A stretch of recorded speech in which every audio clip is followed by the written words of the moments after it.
तहसीलदार राकेश गिड्डेंचा मृत्यू निव्वळ अपघात आहे की घातपात? अपघाताला 10 दिवस झालं तरी अजून काही बेसिक प्रश्नाचीच माहिती न मिळाल्यानं हा प्रश्न निर्माण झाला.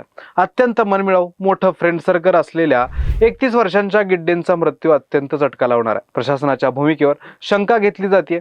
स्थानिक पत्रकारांनी हा विषय लावून धरलाय. प्रश्न विचारले जातात. स्वतः ड्रायव्हर असलेल्या वडिलांनीच मुलांच्या अपघाती मृत्यूबद्दल शंका वाटते.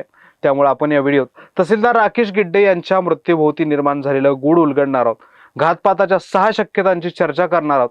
त्यामुळे व्हिडिओ शेवटपर्यंत नक्की बघा. नमस्कार, मी ज्ञानेश्वर रेड्डी, तुम्ही पाहताय टीओडी मराठी. राकेश गिड्डे हे बीड जिल्ह्यातील केज तहसील कार्यालयात तहसीलदार म्हणून कार्यरत होते. 9 एप्रिलला त्यांचं अपघाती निधन झालं. त्यामुळे सर्वत्र हळहळ व्यक्त करण्यात येते. 10 दिवसात या संपूर्ण प्रकरणालाच नवी कलाटणी देणारे प्रश्न निर्माण झाले. सुरुवातीलाच आपण अपघाता दिवशी काय घडलं ते जरा समजून घेऊ. अपघाताच्या दिवशी काय घडलं? 9 एप्रिल 2026 रोजी ही घटना घडली. तेव्हा प्रशासनाने नेमकं काय सांगितलं ते समजून घेतलं पाहिजे. दिव्य मराठीच्या लातूर आवृत्तीत 10 एप्रिलला एक बातमी प्रसिद्ध झाली.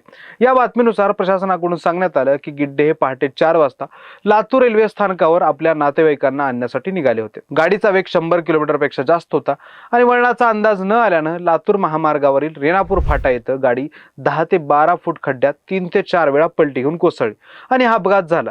त्यांना रात्री अपरात्री गाडी चालवण्याचा छंद होता असंही त्यांचे मित्र म्हणून ओळखल्या जाणाऱ्या अधिकाऱ्यांनी सांगितलं. पण पोलीस तपासात आणि सीसीटीव्ही फुटेज मधून वेगळंच वास्तव समोर आलं. तपासामध्ये गिड्डे हे 8 एप्रिलला रात्री 8:30 अंबाजोगाई लातूर मार्गावरील सेलू आंबा टोल नाक्यावर दिसले होते. म्हणजेच गिड्डे हे रात्री 8:30ला टोल नाक्यावर होते. तर मग रेल्वे स्थानकावर नातेवाईकांना आणायला जाण्याचा तो पहाटे 4 वाजेचा बनाव कशासाठी आणि कोणी रचला हा प्रश्न निर्माण होतो. त्यातूनच नव्या प्रश्नांची मालिका निर्माण होते. रात्री 8:30 ते पहाटे 5 वाजेपर्यंत तहसीलदार गिड्डे कुठे होते?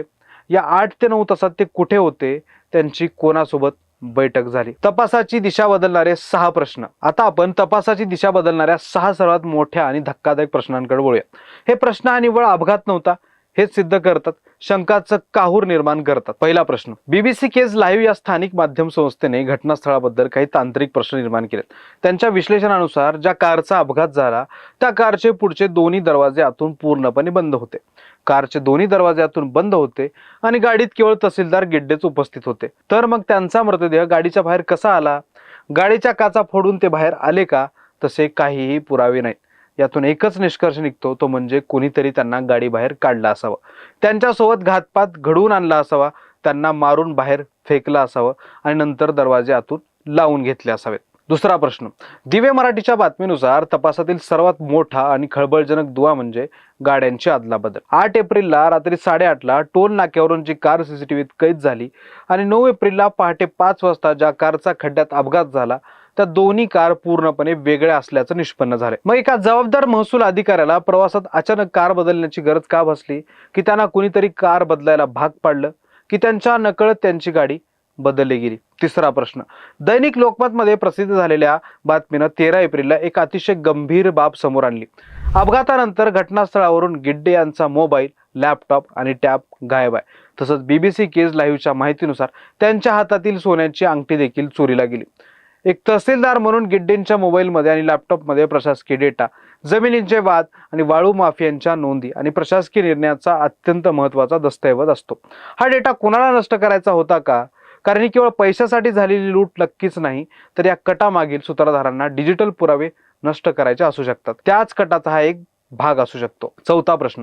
दिव्य मराठीने 16 एप्रिलला दिलेल्या बातमीनुसार टोल नाक्यावर गिड्डे यांच्या कारमध्ये एक दुसरी अनोळखी व्यक्ती बसलेली होती. या व्यक्तीच्या हातावर आणि चेहऱ्यावर पांढरे डाग होते आणि तिची देहबोली एका मोठ्या अधिकाऱ्यासारखी होती.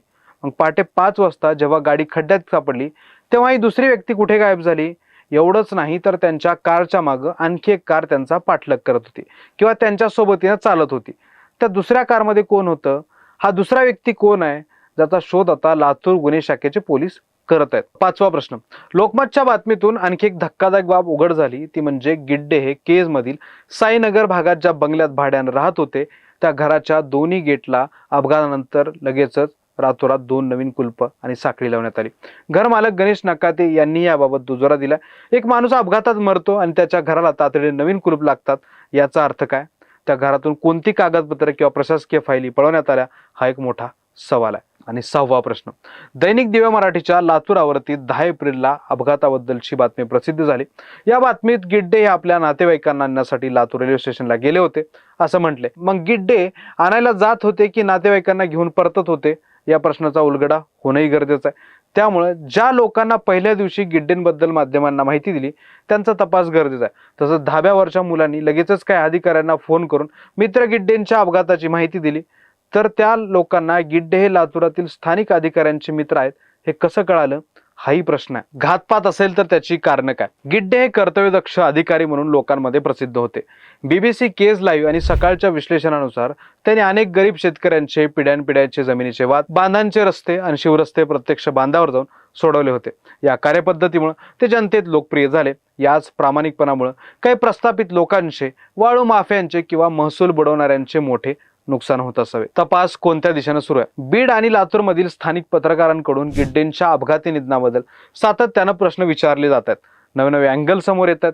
केज येथे गिड्डेंच्या मृत्यूच्या चौकशीसाठी रस्ता रोको करण्यात आला.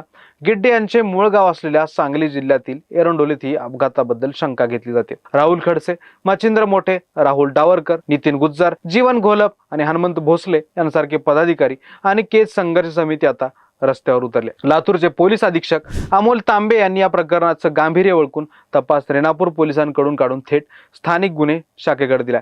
पोलीस निरीक्षक सुधाकर बावकार तपास करत आहेत. पण तरी एका सामान्य माणसाचा लोकेशन डेटा लगेच काढणारे पोलीस एका महसूल अधिकाऱ्याच्या शेवटच्या 24 तासाचा रेकॉर्ड अद्याप का गोपनीय ठेवत आहेत? तुम्हाला काय वाटतं? तहसीलदार राकेश गिड्डे यांचा अपघात आहे की घातपात? पोलीस प्रशासन खरंच गिड्डेंच्या मृत्यूचं खरं कारण शोधतील का? कशामुळे गिड्डेंचा अपघात झाला असू शकतो? खाली कमेंट करून सांगा. प्रामाणिकपणासाठी ओळखला जाणाऱ्या अधिकाऱ्याचा विषय, त्यामुळे व्यवस्थेला प्रश्न विचारा. ही माहिती तुम्हाला महत्त्वाची वाटली असेल तर व्हिडिओ मित्रमंडळींना व्हॉट्सअपवर शेअर करा, व्हिडिओला लाईक करा आणि यूट्यूबवर TOD मराठी चॅनलला सबस्क्राईब करायला विसरू नका.